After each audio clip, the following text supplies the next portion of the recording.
questions. Were they what I wanted to hear, though? Not exactly. There was a lot of talk of projects in the pipeline. There was talk of system constraints as well as deviations. A review of the system was beneficial, but a little off of the point. We're asking them to deviate from the system, as they did in 2019. And in my opinion, they have that same flexibility under LORS. What we're asking for is a gap bridge for the next couple summers to hopefully let our residents win a battle or two in this long war. One of the reasons they deviated was in LORS. They can do that. I didn't see a clear time limit of when they can do that to exercise their deviation, but they do that to increase submerged aquatic vegetation in the lake. And I took this last night off of the district's website, that the long-term restorational goals of submerged aquatic vegetation are to consistently have over 40,000 acres of submerged aquatic vegetation in order to provide abundant habitat for fish and wildlife that use the lake and to help maintain good water quality in the shoreline area. Last year's deviation worked incredibly well at increasing the submerged aquatic vegetation. The problem is we're not at 40,000 acres right now. I think we're at 28,000. So again, why not do it again until we reach that goal?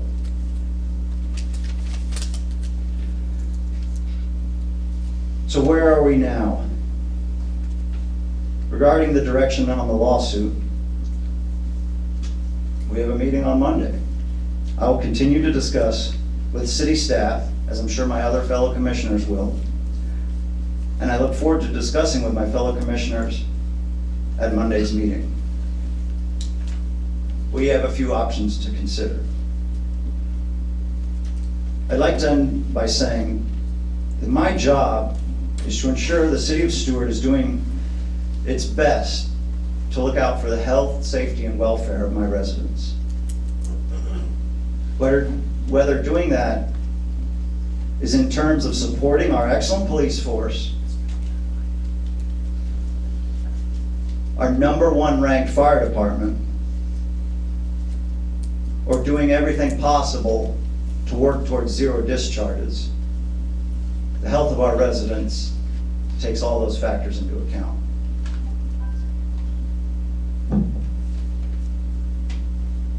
See the size font I work off of?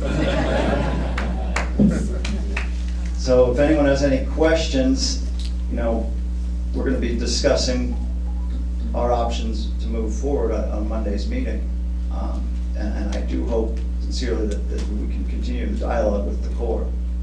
But I want to stress that this lawsuit isn't going to save anything. It's one piece of the larger puzzle. But what we can't have happen is just a carrot stick dangled in front of us, as it has been year after year after year. Oh, well, wait till these projects come in after, till the dike's done, till LOSUM is created. We need one more summer like 2019 and one more after that. And then hopefully the projects will be created. And it won't be such a math puzzle. But I see no reason why the deviation that took place in 2019 can't happen again. That's what we're asking for.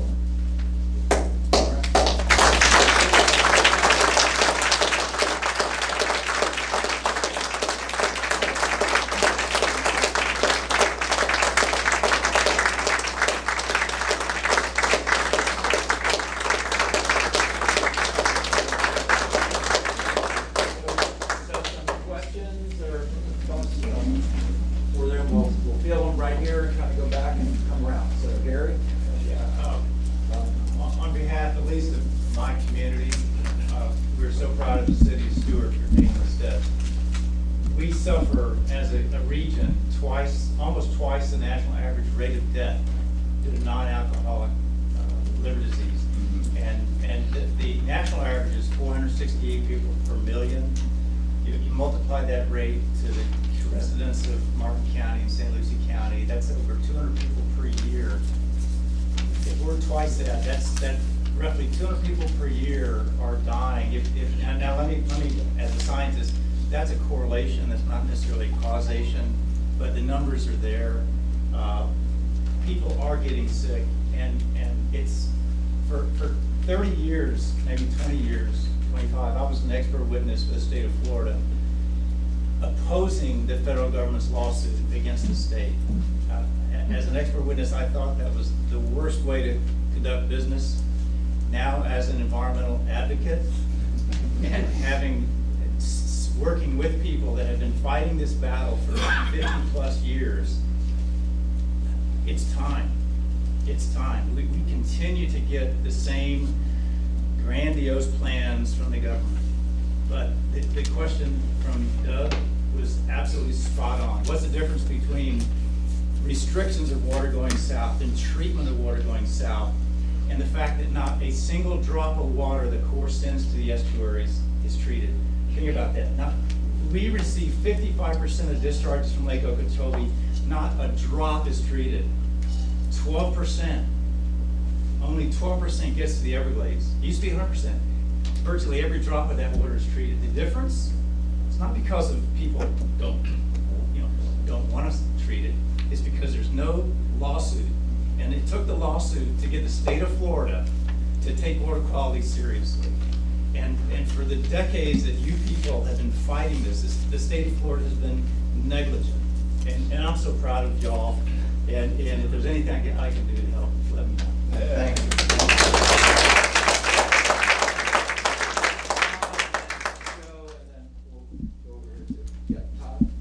Mayor, just a simple question, and then I've got a statement with the question.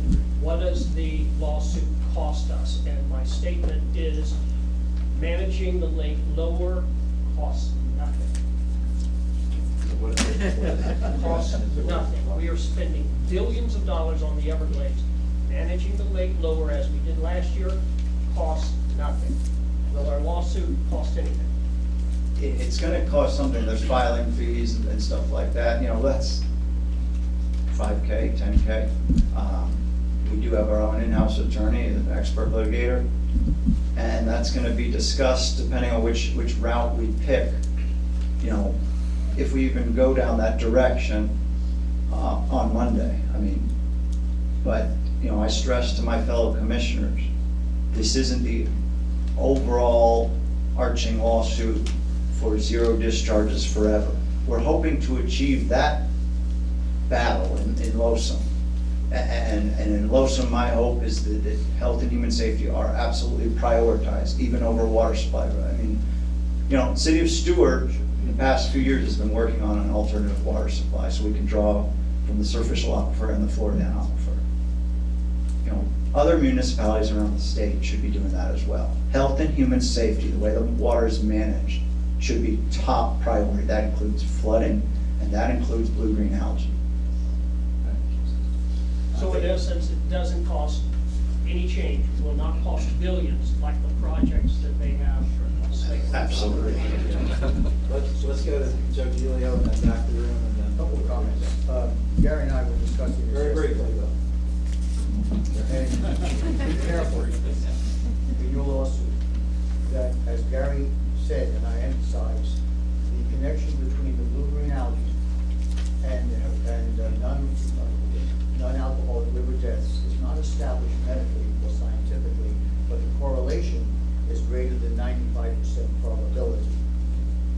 Because you don't want to get chopped down in a legal situation. Secondly, why not Okeechobee, Lake Okeechobee, and the St. Lucie River have legal standing? I just leave it there, I don't know the answer. Third, Losum, there is nothing that the Corps has said that will increase the capacity of Lake Okeechobee so that discharges to the C-44 are stopped. Fourthly, that increase to 4,000 to 28,000 acres of SAD. I know, like I say, I'm not bragging, I'm not. But if you look at my website, Lakeville Trophy Water Quality Improvement Plan would increase the SAVs up to about 50,000 more.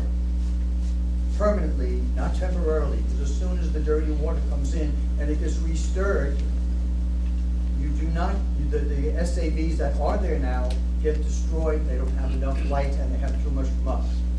The same muck that's out here in our river. So, I also, with Gary, will help you any way I can. Thank you. Good 4 points. Doug, back in the back. I got a 30-second commercial here. You know the location of your meeting, we're right here. When is your meeting on Monday? 5:30. You're welcome. All our meetings are open to the public. Thank you. 5:30, Monday, 27th. Let's support them, everybody. Okay, great. Maggie, and then we'll. I'd like to officially, for the very old people, turn things over to Barrett, because he said it better than I could say it. The two things I would say is, particularly to applaud, keep talking to the Corps. Not forever, but to find out who didn't get water, to find out the answer to all of Merritt's questions and publish those answers, so we know where we are instead of having a moving target. And secondly, some of the decisions to send water south in the early part of the dry season are up to the Water Management District. We need to include them in that conversation. That's right. Good point there. Blair? I spoke to the mayor earlier this week, and he said political will is infectious. And it is, and we're seeing it. We're seeing it from our congressman, and now we're seeing it with the city commission. They need to see our support on Monday. The rest of the commission's not here. They're all going to be voting on this moving forward. Let's keep it contagious. Thank you. Just real quick, are you working with the county commissioners to try to get them to join in? And some of my slides, if we could just talk about that, I just wrote, what more we can do. There's no reason why all the county shouldn't be helping us. Our goals should be the same. Those are overarching goals. What say you, Sarah? We need comments. The 15 minutes of public comments section at the PDT meetings should be packed full of representatives from Martin County. All of our county commissioners should know where you stand. I want to thank everyone for the outcry of support that I know myself, city staff, and our commissioners got in discussing going down this endeavor. And we need to redirect that energy at the district, at the Corp, in the Losum Creation Project, and on our county commissioners. Our county commissioners have people attending the PDT meetings. Perhaps they could give a report or an update. But that, you guys keep this alive. Right now, when people have forgotten, when it's just the people in this room, right now is when it's more important. Because the other interests have people that are paid a fat salary to do this stuff year round. None of us are. So year round, we need to be talking about it. Thank you.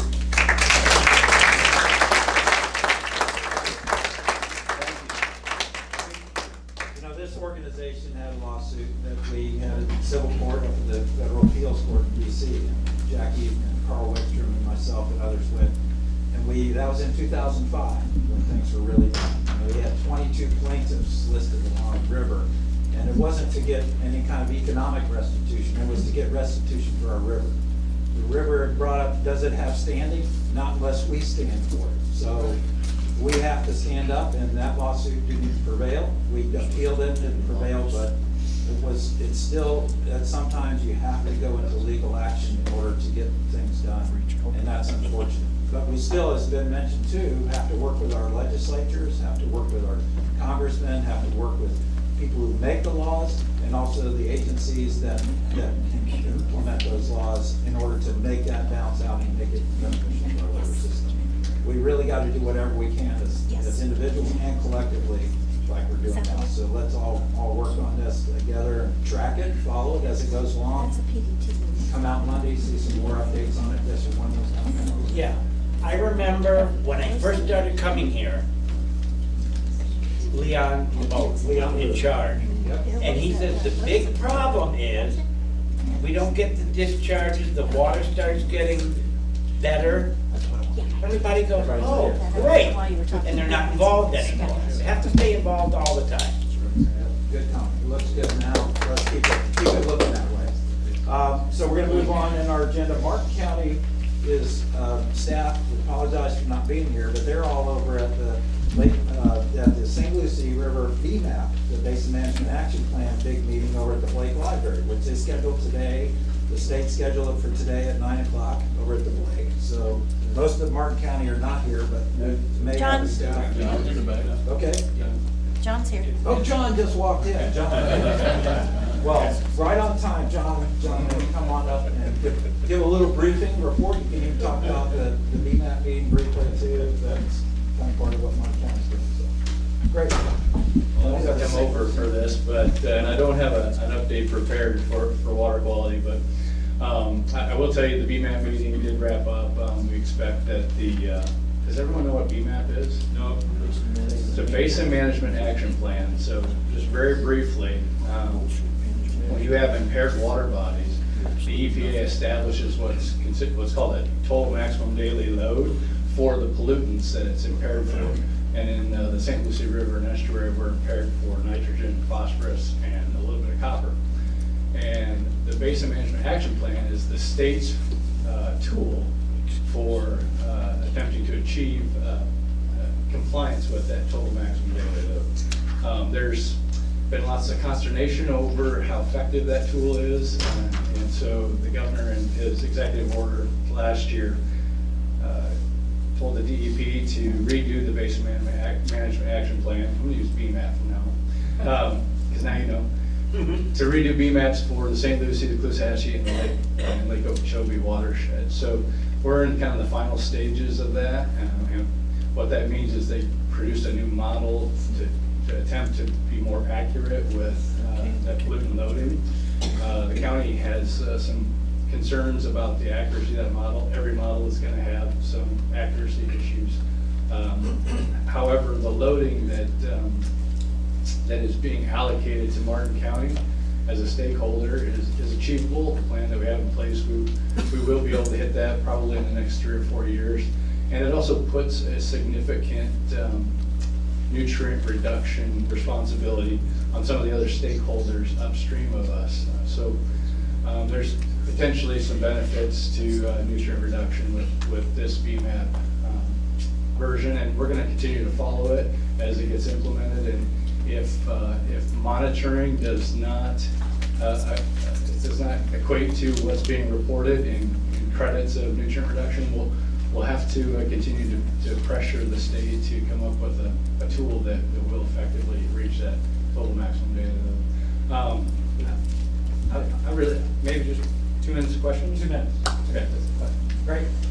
Go ahead, Blair. Well, it was not very clear that it was voluntary. The BMAPs are voluntary for the polluters to voluntarily limit their nutrient loading into the water. And so my only point is that everybody needs to understand that, and my feeling that they don't work under voluntary status.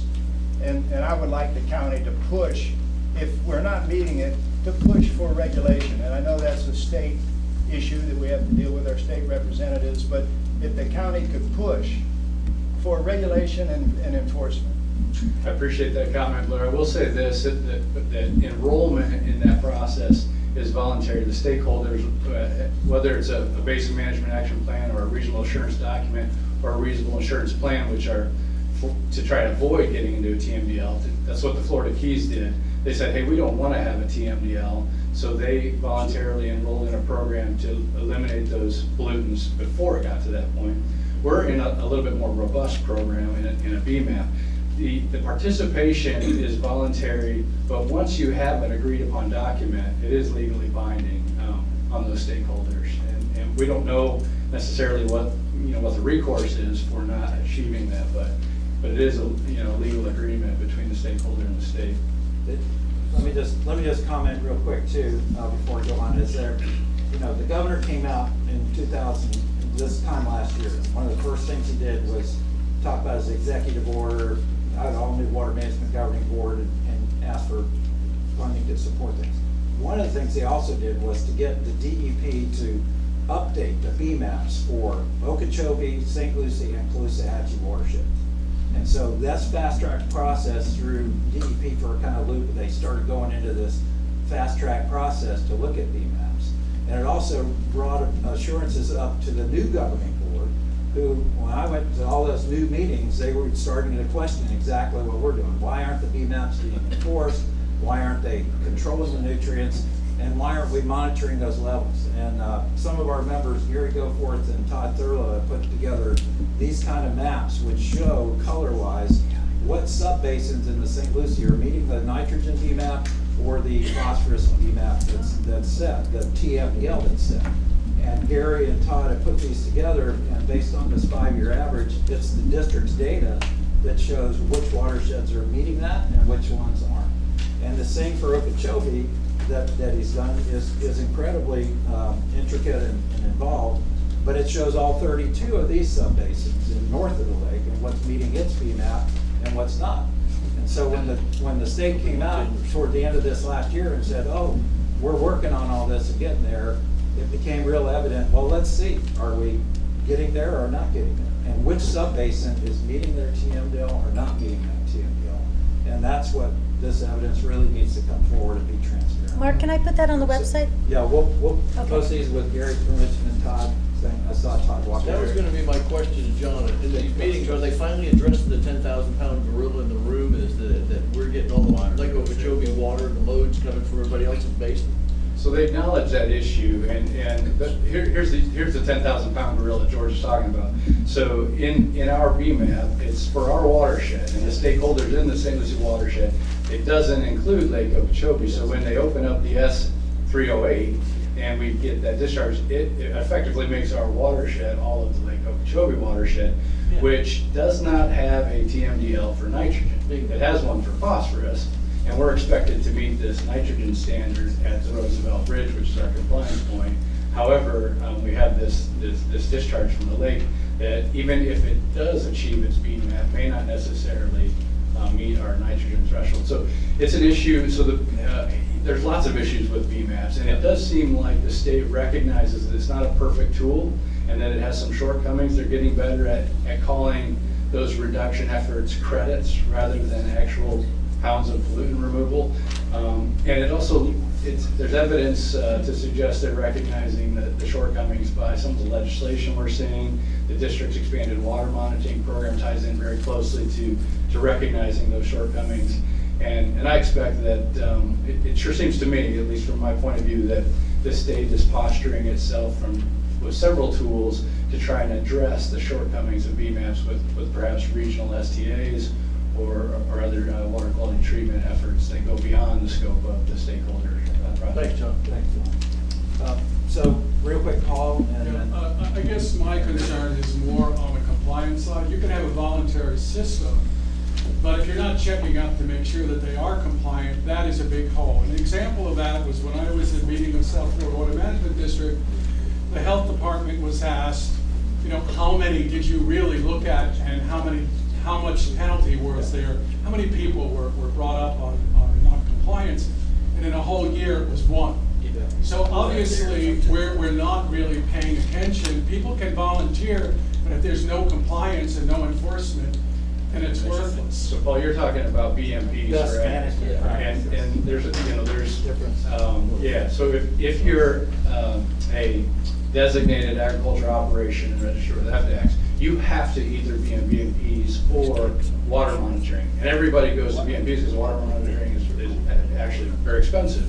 So the BMP process seems to be the favorite. However, there are lots of agriculture operations that are not, they don't qualify for FDAX because they're small hobby farms or whatever the nomenclature is.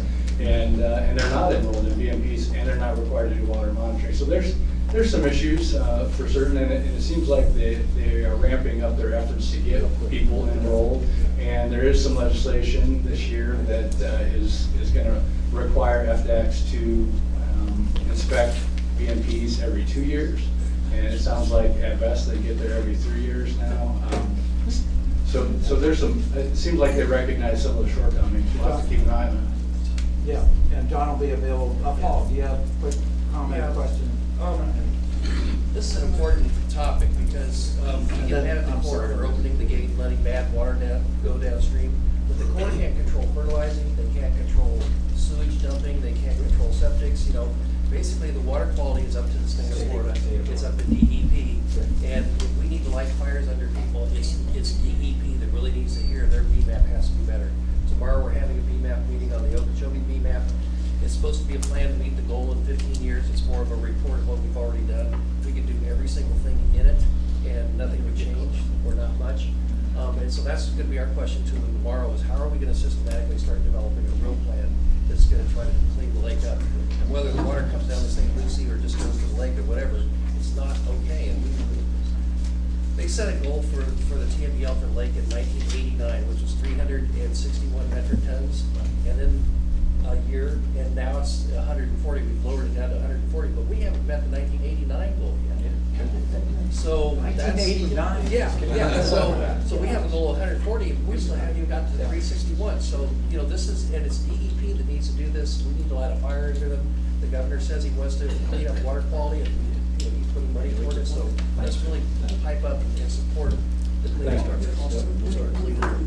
Quick, we got Mr. I just wanted to and then Charles. bring up, so the state is working on this, the legislature is working on this. Senator Debbie Mayfield, SB 712, is that, It was have in you taken a the position? paper today, if you read the article in the paper, the Stuart paper today. It's a So, good article about that. revises BMAPs, includes monitoring, and creates legally enforceable mechanisms around BMAPs. So maybe A that little should be looked legislative at, update position should be next, we'll taken talk and about. supported. Yeah, Yeah, they need our support. real quick. Yes, as the county's water specialist, will you be recommending to your county commission that the county supports the city's legal efforts? We'll discuss this. I think we're out of time. It's about putting somebody on the spot. So staff, I can answer that staff has been working on a position statement. It's really a list of bullet points. It's a commissioner decision. They don't pay me to make those kinds of decisions. But they do pay you to make those recommendations. Yeah, so, yeah, that's right. Thanks, John. It's important, what Paul says is correct, 140 metric tons, yet we've been, for the last 3 decades, we've been at 500 to 1,000. 1 year we had 1,000. And the other thing I was going to say, as Paul, as John is pointing out, is that the BMAPs only deal with the pollutants, they do not deal with improving St. Lucie River, or they could have chosen. So it's basically just half the, not even, 1/3 the pot equation. All right, we'd like to kind of move on, and we've got some agency folks and people to talk. Diane, is there one quick thing? Yeah, it is. All right. I just want to say that fertilizer in class AA biocides is controlled by the Department of Agriculture, not the DEP. So that's something we have to work on too. Good point. Always bring that up. I'd like to recognize Congressman Brian Mass as everybody kind